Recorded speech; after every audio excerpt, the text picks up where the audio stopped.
निश्चित रूप से सरकार को चुनाव आयोग पर आभार व्यक्त करना चाहिए, इसलिए कि अगर ये सरकार बनी है तो चुनाव आयोग के भेदभावपूर्ण कार्यों के कारण बनी। अगर निष्पक्ष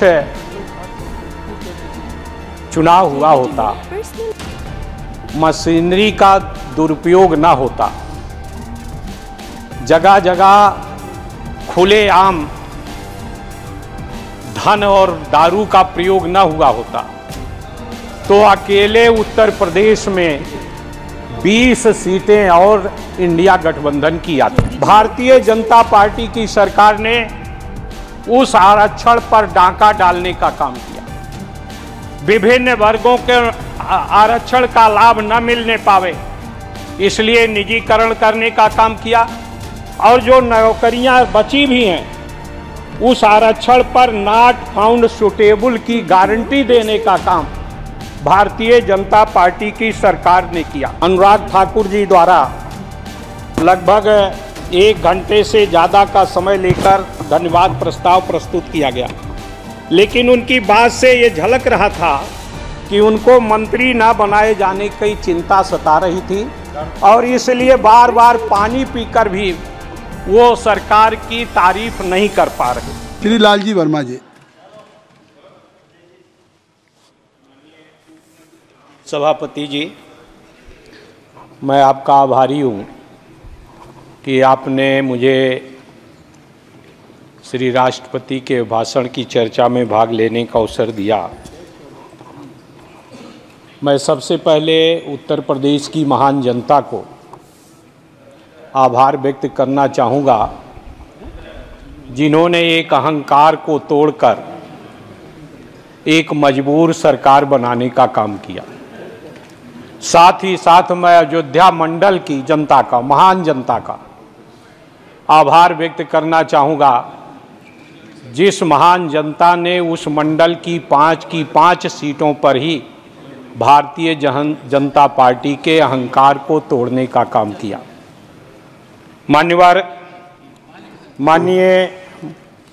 माननीय श्री राष्ट्रपति जी के द्वारा सरकार ने जो अपना बात रखी, चुनाव आयोग पर आभार व्यक्त किया।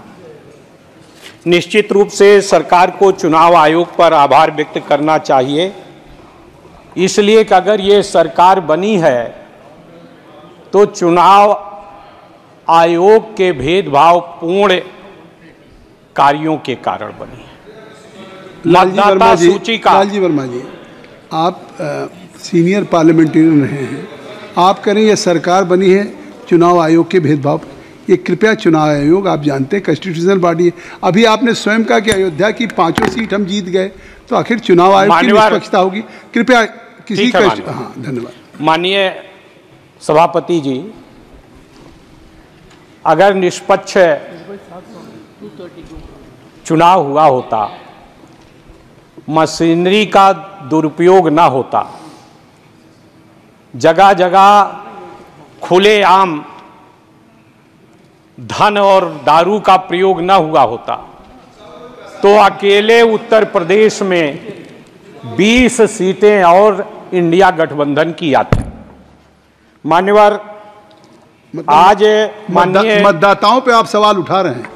माननीय सभापति जी, आज निष्पक्ष नहीं हुआ। मान्यवर, जिस तरह से आज 10 साल से भारतीय जनता पार्टी की सरकार चल रही है, जो वादा किया था 2014 में, उस वादे पर पूरी तरह से ये सरकार फेल हुई है। वादा था महंगाई को समाप्त करने का, वादा था बेरोजगारी को समाप्त करने का, लेकिन इस सरकार ने दिया क्या है? मान्यवर, श्री प्रधानमंत्री जी की सरकार ने आम जनता के लिए महंगाई की गारंटी दिया, छात्रों के लिए पेपर लीक की गारंटी दिया, युवाओं के लिए बेरोजगारी की गारंटी दिया, यात्रियों के लिए हादसों की गारंटी दिया, किसानों के लिए कर्ज दार बनाने की गारंटी दिया, छोटे उद्योगों के लिए बर्बादी की गारंटी दिया और साथ ही साथ बाबा साहब भीमराव अंबेडकर के अथक प्रयासों से अनुसूचित जात अनुसूचित जनजात को आरक्षण मिला। बड़े संघर्षों के बाद मंडल आयोग के माध्यम से पिछड़ी जाति के लोगों को हिस्सेदारी मिली सरकारी नौकरियों में। भारतीय जनता पार्टी की सरकार ने उस आरक्षण पर डाका डालने का काम किया। विभिन्न वर्गों के आरक्षण का लाभ न मिलने पावे इसलिए निजीकरण करने का काम किया और जो नौकरियां बची भी हैं उस आरक्षण पर नॉट फाउंड सुटेबल की गारंटी देने का काम भारतीय जनता पार्टी की सरकार ने किया। किसानों को न्यूनतम समर्थन मूल्य का लीगल गारंटी नहीं दिया। माननीय अनुराग ठाकुर जी द्वारा लगभग 1 घंटे से ज़्यादा का समय लेकर धन्यवाद प्रस्ताव प्रस्तुत किया गया, लेकिन उनकी बात से ये झलक रहा था कि उनको मंत्री ना बनाए जाने की चिंता सता रही थी और इसलिए बार बार पानी पीकर भी वो सरकार की तारीफ नहीं कर पा रहे थे। मान्यवर, आज जो आरक्षण है ओबीसी का पूरी तरह से विभिन्न संस्थाओं में इस भारतीय जनता पार्टी की सरकार ने खत्म किया है। उत्तर प्रदेश में 34 विश्वविद्यालय हैं। 34 विश्वविद्यालयों में जो वाइस चांसलर बनते हैं एक भी पीडीए के 1 या 2 हैं, बाकी एक भी नहीं है। इसी तरह से विभिन्न जिलों में चाहे जहां भी जो सरकारी अधिकारियों की पोस्टिंग होती है उसमें भी इन वर्गों की उपेक्षा की जाती है। मान्यवर, मैं आपके दृष्टांत में लाना चाहता हूं कि किस तरह से रिजर्वेशन के साथ अन्याय हो रहा है।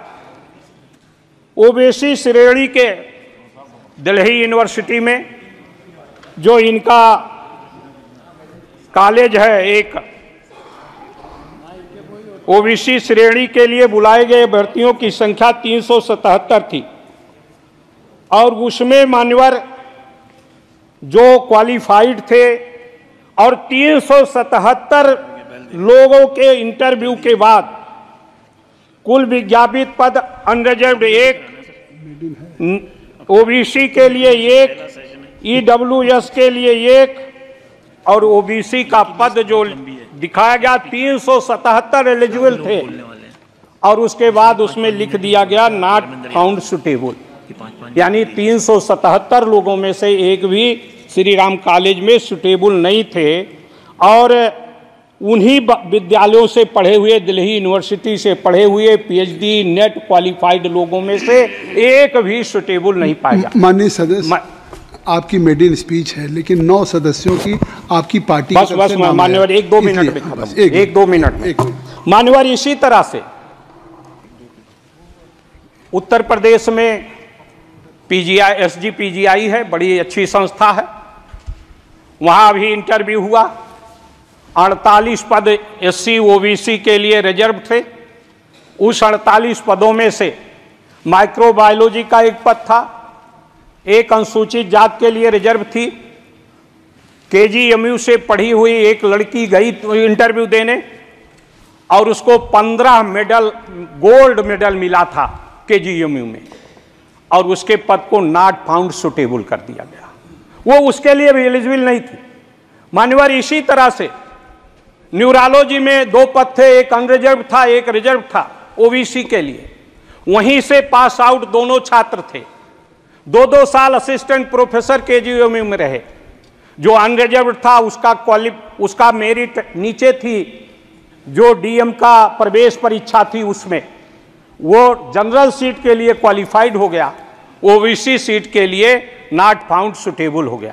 इस तरह से मान्य, बस 1 मिनट के अंदर मैं खत्म कर रहा हूं, मैं अपनी मर्यादा को समझता हूं मान्यवर। इसी तरह से पूरे प्रदेश में, जिस तरह से पूरे देश और प्रदेश में आज अनुसूचित जात और पिछड़ी जात के लोगों के पदों के साथ जो उसमें एक्सपर्ट बनाए जाते हैं, 3 के 3 एक्सपर्ट वो सामान्य वर्ग के बना दिए जाते हैं, उसमें रिजर्वेशन नहीं है। इस तरह से आज ये भारतीय जनता पार्टी की सरकार, जिसने मंत्रिमंडल का भी बनाने का काम किया, कहते हैं कि माननीय प्रधानमंत्री स्वयं ओबीसी हैं, लेकिन उसके बाद भी ओबीसी के लोगों के साथ अनुसूचित जनजाति के, अनुसूचित जाति के लोगों के साथ बस कंक्लूड करा मैं इस तरह से अन्याय हो रहा। मान्यवर, मैं ध्यान दिलाना चाहता हूं, सरकार ने जो मंत्रिमंडल भी 30 लोगों का कैबिनेट मंत्री बनाया, उनके साथ भी ये हिस्सेदारी हमें देने का काम नहीं कर रहे हैं। अब आप इस तरह से पूरे प्रदेश में आज किसानों का जो समर्थन मूल्य है, कहा था किसान की आमदनी 2 गुना होगी, आमदनी तो दूनी नहीं होगी, कास्ट ऑफ प्रोडक्शन 2 गुना हो गया।